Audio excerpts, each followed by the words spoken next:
최근 일본 경제가 심상치 않습니다. 엔화는 전쟁이나 큰 재난에도 항상 수요가 몰리는 가치가 높은 통화였습니다. 심지어 일본의 엔화는 달러만큼이나 대표적인 안전자산으로 인정을 받아왔는데요. 우크라이나 문제와 미국의 금리 인상 등 최근 들어 급변하는 정치 상황 속에 엔화의 가치가 20년 만에 최저치를 기록했습니다. 가장 큰 문제는 이런 폭락이 멈출 기미를 보이지 않는다는 것인데요. 사실 통화의 이런 하락세는 전 세계적으로도 피할 수 없는 일이라고 생각할 수도 있겠지만 일본의 경우 하락폭이 매우 심각하며 일본 정부는 아직까지도 아베 내각이 썼던 정책인 이른바 아베노믹스 정책을 통해 양적 완화를 유지하겠다는 시대에 뒤처지는 정책을 펼치고 있습니다. 2012년 아베노믹스 이후 일본의 누적된 무역 적자는 30조 엔이 넘는 상황이고 올 1월에는 1조 2천억 엔이라는 40년 만에 가장 큰 적자를 기록하는 등 현재 일본 경제는 정말 전례 없는 대위기를 맞고 있는데요. 구로다 일본은행 총재는 이 같은 상황에 환율 변동이 너무도 급속하고 이는 확실하게 일본 경제에 좋지 못한 영향을 끼치고 있다. 일본의 양적 완화 정책이 계속된다면 엔화의 가치는 계속해서 폭락할 것이다. 일본 경제는 현재 유례 없이 암울한 상황이다. 전망이 어둡다. 라며 일본의 대위기를 에둘러서 표현했습니다. 엔화가 폭락함에 따라 수입품에 대한 엄청난 물가 상승이 불가피하고 더 이상 엔화를 믿지 못하는 일본인들은 일본 주식, 통화에 투자하지 않고 더 안전한 해외 주식과 해외 통화에 투자하는 등 악순환이 계속되고 있습니다. 또한 일본의 실질임금은 계속 낮아지고 있어서 생활고에 시달리는 일본인들은 계속해서 저축을 하며 돈을 쓰지 않고 있다고 하는데요. 이런 최악의 상황을 일본 정부가 계속 방관만 하다가는 정말 90년대 일본의 버블 경제 때처럼 대공황을 겪게 되지는 않을까 하는 우려가 되는 상황입니다. 이런 대위기 속에 현재 일본 서민들의 가계 상황은 말이 아닐 정도로 몹시 어렵다고 합니다. 이는 일본의 유명 커뮤니티에서도 지속적으로 언급될 만큼 현재 일본의 분위기는 심상치 않은데요. 그렇다면 현재 일본의 상황을 적나라하게 보여주는 한 일본인의 글을 살펴보겠습니다. 오래전 엔화를 마구잡이로 풀어버리는 아베노믹스가 성공했다고 주장하는 멍청이들이 있는데 도대체 누가 이득을 본 거지? 기업과 경영자들은 돈을 벌었을지 모르겠지만 그 혜택은 노동자들에게 전혀 닿지 않았다. 솔직히 여기 임금을 받아서 그대로 엔화로 보관해두는 사람이 얼마나 될까? 나도 그렇지만 대부분의 사람들은 엔으로 급료를 받으면 바로 달러로 바꿔놓는다. 엔화는 갖고 있을수록 손해이기 때문이지. 현재 실질임금이 계속 낮아지는데 엔화의 폭락으로 인해 수입 생필품 물가 상승이 서서히 체감되고 있다. 이제는 바나나 하나도 비싸서 못 사 먹을 지경이다. 나와 비슷한 처지의 사람들은 달러로 바꾼 급료를 모아두기만 할 뿐 전혀 쓸 엄두를 내지 못해서 일본 내에서 돈이 돌고 있지도 않는다. 이대로라면 정말 큰일인데 일본 사람들은 돈이 없어서 아무것도 못하는데 폭락한 엔화를 이용해서 중국인들이 일본을 구매하고 있기 때문이다. 그들은 일본의 부동산, 토지, 회사 모두를 닥치는 대로 구매하고 있다. 현재의 상황이 개선되지 않는다면 일본의 멸망은 정말 초읽기나 다름없다. 미국의 변화에 발빠르게 대응하기는커녕 실패했던 정책을 다시 쓰는 무능한 정부 때문에 일본의 명운은 분명 여기까지인 것 같다. 터키의 리라 다음은 일본의 엔화임에 틀림없다. 이 일본인의 글은 여기까지입니다.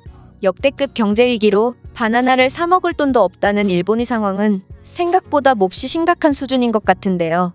특히 현재 일본인들이 엔화로 임금을 받으면 그 즉시 달러로 바꿔놓는다는 점은 정말 충격적인데 화폐 가치가 폭락해서 화폐가 휴지 조각이 된 베네수엘라가 떠오르기 때문입니다. 그렇다면 이 글에 대한 일본 반응은 어떤지 살펴보겠습니다. 일본은 이미 망했습니다. 전기와 가스, 심지어 식비와 기름값도 터무니없게 상승했습니다. 이미 달마다 수만엔의 지출 증가가 되고 있어서 관광이나 오락의 지출을 막을 수밖에 없습니다. 코로나로 피해가 누적되어 있는 관광 및 항공사가 이 난관을 극복할 수 있을까요? 역시나 힘들다고 봅니다. 이런 상황에도 기시다 총리 지지율이 60%나 된다고? 나는 일본의 멍청이들과 더 이상은 같이 살 수 없다. 한국으로 이민 가겠다.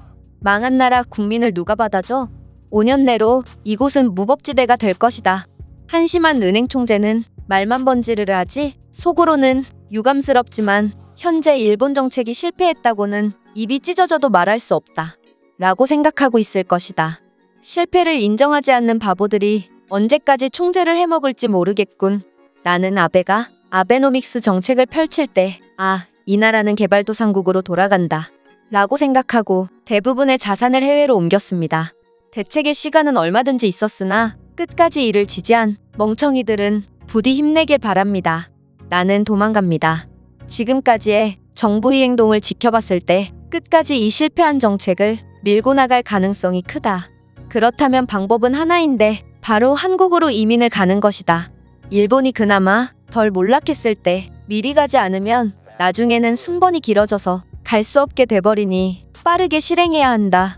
최근 일본 정부는 풀일 열도를 되찾으려 하고 있지만 이런 상황이라면 우리는 날이 갈수록 러시아에 멸망될 가능성이 낮아지고 있다.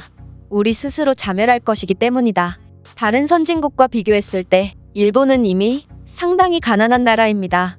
미국은 매년 소득이 3% 정도씩 오르고 있지만 일본은 30년째 동결이니까요.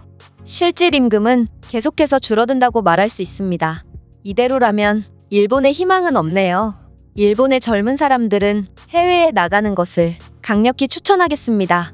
동의합니다. 베트남이나 필리핀과 비교하자면 아직은 풍부하다고 말할 수 있겠으나 희망의 수준이 다르니까요. 그들은 계속해서 발전하고 있습니다. 우리는 마이너스 성장이 멈출 기미가 안 보이죠. 고령자들은 엔화를 달러로 바꾸려는 생각을 하지 못합니다. 날이 갈수록 엔화 저금은 상당히 위험해지고 있어요. 아마 몇 년 내로 시대에 뒤처진 빈곤 가구가 폭등할 것이라고 봅니다. 엔화를 달러로 바꿔놓는 것은 그냥 임기응변 수준이라고 봅니다. 우리는 잃어버린 30년을 넘어 40년을 향해 갈 가능성이 큽니다. 일본 국민들이 정치에 관심을 가져서 무능한 일본 정부를 뒤엎어야 하지만 쉽지 않겠죠. 아베노믹스 정책은 10년 동안 어떠한 효과도 없었습니다. 오히려 실질 임금은 계속해서 곤두박질치기만 했죠. 이제 정부는 실패를 인정하고 다른 대안을 찾아야 합니다.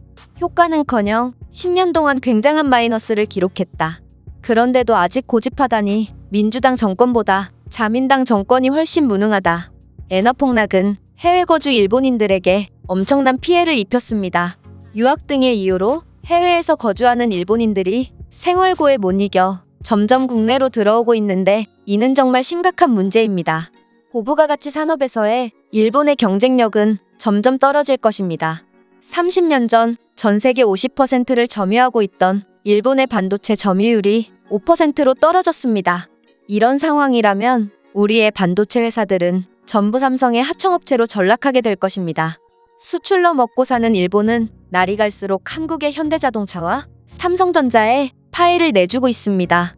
이미 국내에서도 한국 브랜드들이 점점 많이 보이는 것을 보니 일본이 자랑하던 제조업도 이제는 끝이군요. 제가 준비한 내용은 여기까지입니다. 끝까지 시청해주셔서 진심으로 감사드리며 여러분들의 구독과 좋아요는 영상 제작에 큰 힘이 됩니다. 이상 세모튜브였습니다.